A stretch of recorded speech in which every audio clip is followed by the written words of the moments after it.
Let's make this decadent Malai Kofta with a cranberry pistachio stuffing that is so elegant and stunning. Start by sauteing all your whole spices with shallots, aromatics, cashews, tomatoes and little tomato paste. Add in some water and let it simmer. Finish with some mint, cilantro, milk powder or mawa before blending this until smooth. Transfer this to a pan with a red chili powder tadka, and now we will go in with all our spices, some kasuri methi, and now let this simmer while all the flavors develop. Finish with some garam masala and a dash of cream, and trust me on this one, some saffron honey that will do all the magic.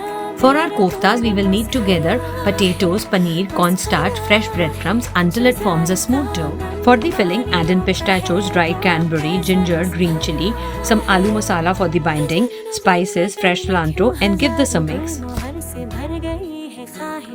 Fill the koftas with our incredible stuffing and shape them into balls before frying until golden brown. And look at that, how pretty they are.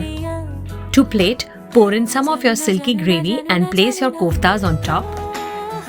I like adding in some sliced in half for a prettier look. Top it off with some pistachios, chili oil, some cream, some drizzle of saffron honey. And it's ready to be served. And trust me, this will be your new favorite. Head over to my blog for more detailed recipe. Enjoy.